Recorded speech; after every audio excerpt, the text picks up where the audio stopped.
Pengadilan Negeri Bandung, Jawa Barat telah mengabulkan permohonan gugatan sidang pra-peradilan dari Peggy Setiawan, tersangka kasus pembunuhan Vina dan Eki di Cirebon 2016 silam. Senin 8 Juli, Hakim Tunggal Pengadilan Negeri Bandung, Eman Sulaiman mengungkapkan, penetapan Peggy sebagai tersangka pembunuhan Vina dan Eki oleh Polda Jawa Barat tidak sesuai dengan prosedur. Dengan demikian, Hakim menyatakan bahwa penetapan Peggy sebagai tersangka tidak sah menurut hukum yang berlaku. Lebih lanjut, Eman menilai pihaknya tidak menemukan bukti yang menyatakan bahwa Peggy pernah diperiksa sebagai calon tersangka oleh Polda Jawa Barat. Menurut Hakim, penetapan tersangka tak hanya dengan bukti permulaan yang cukup dan minimal 2 alat bukti, tetapi harus diikuti adanya pemeriksaan calon tersangka yang termaktum dalam putusan Mahkamah Konstitusi. Selain itu, ia mengatakan atas permohonan tersebut, Hakim telah mengabulkan apa yang telah diajukan sehingga sidang pra-peradilan selesai.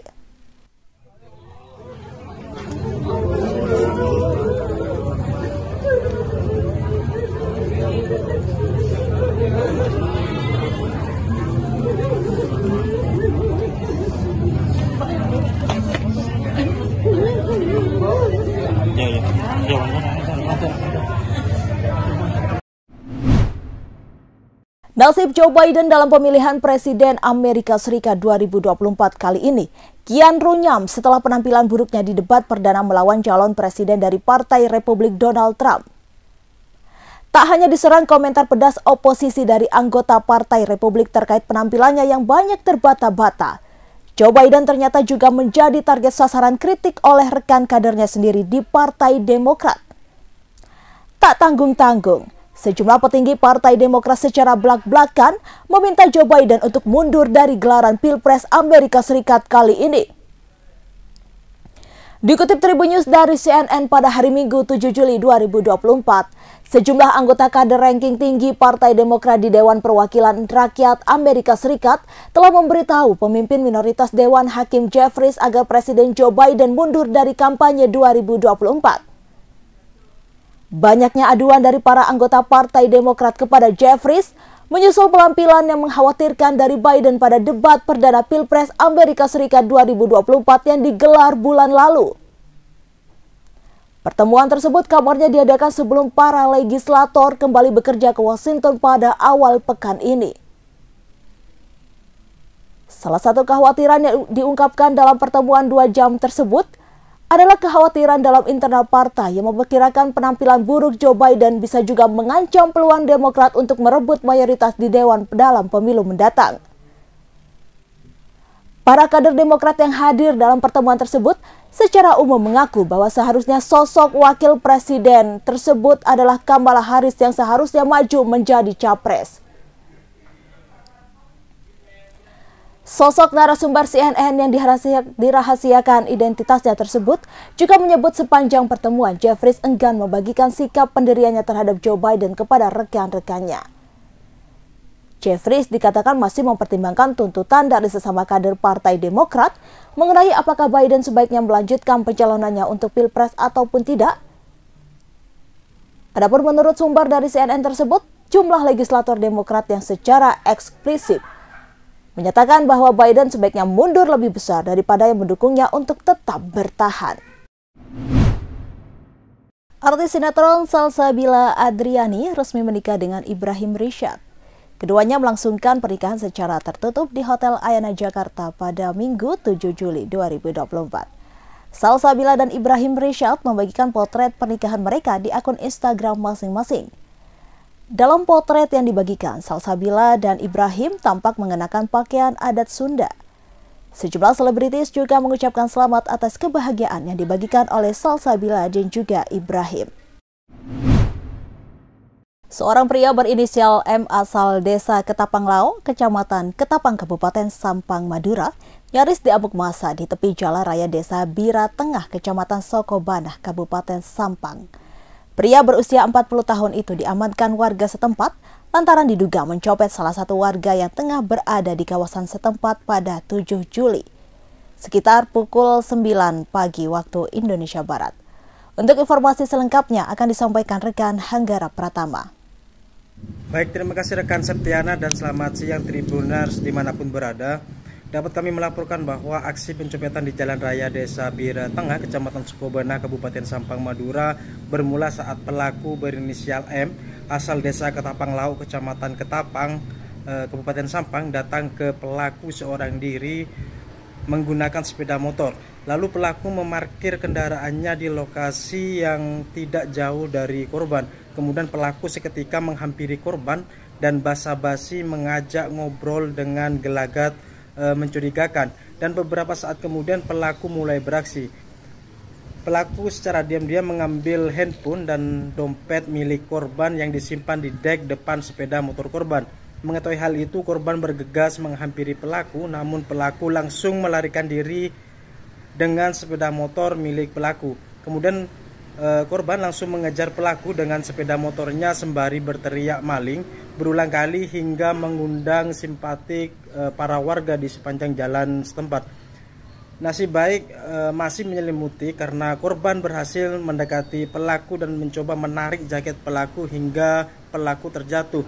Dan di saat itu juga warga menangkap pelaku sekaligus menggeledah pelaku dan ditemukan dompet milik korban di dalam kantong jaket sebelah kiri pelaku. Sedangkan handphone korban ditemukan warga di utara jalan karena sebelumnya dibuang oleh pelaku. Dalam peristiwa ini pihak kepolisian Polres Sampang tidak bisa menyampaikan secara detail nama lengkap korban karena dikhawatirkan pelaku memiliki komplotan sehingga mengancam nyawa korban. Adapun korban berinisial J, seorang perempuan asal Desa Bira Tengah, Kecamatan Sukobana, Sampang. Sejauh ini pelaku telah berada di Mapolres Sampang untuk menjalankan pemeriksaan lebih lanjut dan pelaku disangkakan pasal 365 KUHP.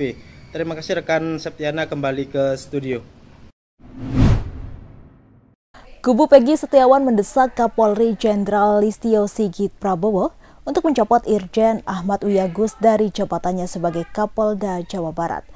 Permintaan itu disampaikan setelah Pengadilan Negeri Bandung mengabulkan gugatan pra-peradilan Peggy Setiawan. Selain Kapolda Jawa Barat, pengacara Peggy Setiawan Iswandi Marwan juga meminta agar Direktur Reserse Kriminal Umum Polda Jawa Barat, Kombes Surawan, ikut dicopot. Hal itu Iswandi disampaikan pada Senin 8 Juli 2024. Ia menilai harus ada yang bertanggung jawab atas kesalahan penetapan Peggy sebagai tersangka kasus pembunuhan Vina di Cirebon pada 2016 silam. Putusan pra-peradilan Peggy juga menurut Iswandi bisa dijadikan pelajaran untuk Polda Jawa Barat agar tidak sewenang-wenang dalam menetapkan tersangka.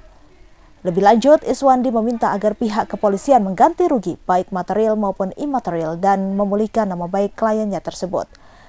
Untuk informasi, pada Senin 8 Juli 2024, permohonan gugatan pra-peradilan tersangka kasus pembunuhan Vina dan Eki di Cirebon tahun 2016 Peggy Setiawan dikabulkan Pengadilan Negeri Bandung. Hakim Tunggal Eman Sulaiman dalam keputusannya menilai tidak ditemukan bukti satupun bahwa Peggy alias Peron pernah dilakukan pemeriksaan sebagai calon tersangka oleh Polda Jawa Barat. Peggy melayangkan gugatan pra-peradilan atas penetapan sebagai tersangka oleh Polda Jawa Barat dalam kasus pembunuhan Vina dan Eki asal Cirebon pada 2016 silam.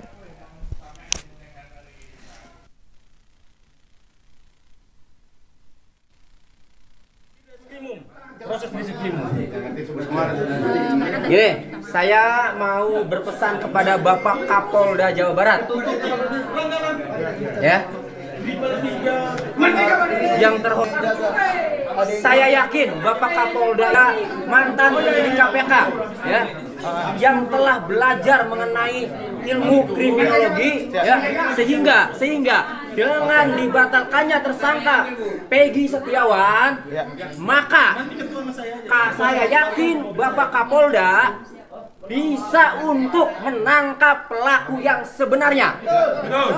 Saya yakin itu, karena Bapak Kapolda luar biasa ini. Mantan penyidik KPK loh, ya. Jadi luar biasa. Tapi dengan syarat. Bapak Kapolda yang harus turun langsung. Jangan percaya sama Direskrimum itu. Jangan percaya sama penyidik-penyidik yang sudah lama, yang sudah mempermalukan Polri. Ya. Yakin Bapak Kapolda mempunyai kemampuan yang luar biasa. Kami sudah dengar Bapak Kapolda mantan penyidik KPK. Jadi Bapak Kapolda, ya, itu luar biasa. Harus Bapak nih Pak yang turun langsung menyidik, ya, menyelidiki maupun menyidik perkara kasus Vina. Karena ini tetap masih ada korban, ya, sehingga ya harus dituntaskan. Ada Dani, ada Andi, dan ada Peggy alias Peron, bukan Peggy Setiawan, ya.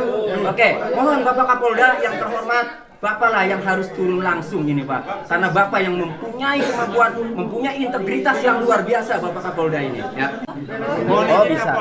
Copot itu Kapolda. Setuju. Copot itu Setuju. Copot wanitamu. Copot yang memproses si Peggy Setiawan. Setuju. Ayo, buktikan Kapolri sekarang juga. Terima kasih Kapolri. Ratusan buruh dari elemen Partai Buruh dan Konfederasi Serikat Pekerja Seluruh Indonesia atau KSPSI menggelar aksi unjuk rasa di kawasan Bundaran Patung Kuda Gambir, Jakarta Pusat, Senin 8 Juli 2024.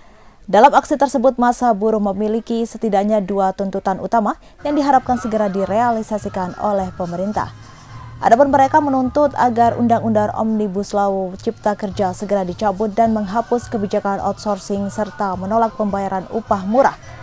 Presiden Partai Buruh Said Iqbal mengatakan bahwa Undang-Undang Omnibus Law Cipta Kerja dapat menimbulkan berbagai dampak bagi para pekerja.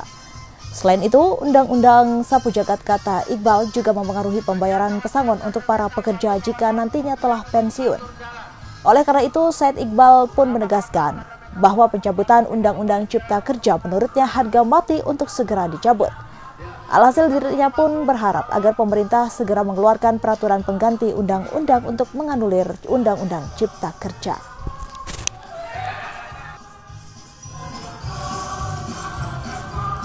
Kasih ruang kawan-kawan. Menit lagi akan ada konferensi pers yang akan langsung disampaikan oleh Presiden Partai Buruh terkait agenda aksi pada hari ini. Yang ribut ya. Baik, terima kasih. Saya ucapkan terima kasih pada kawan-kawan media elektronik, media cetak, media online.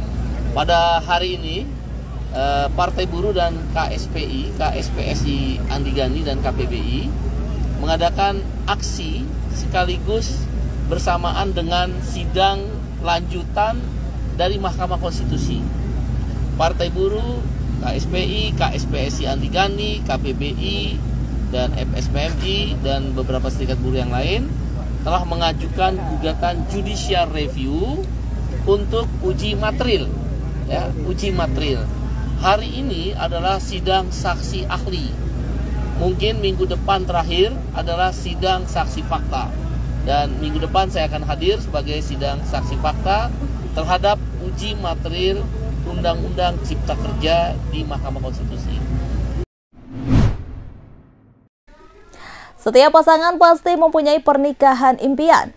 Untuk memanjakan tamu undangan yang hadir, pemilik hajat tentu ingin menghidangkan berbagai menu yang menggugah selera. Begitu pula yang dilakukan oleh pasangan satu ini. Pasangan pengantin ini mengeluarkan 216 juta rupiah hanya untuk konsumsi pernikahan saja. Momen tersebut diketahui dari unggahan TikTok sang pengantin, yaitu @shiva_syhr, di mana pasangan pengantin itu menyajikan makanan dari brand-brand makanan ternama yang biasa ditemui di mal. Semua makanan tersebut disajikan secara prasmanan. Download Tribun X sekarang, menghadirkan lokal menjadi Indonesia.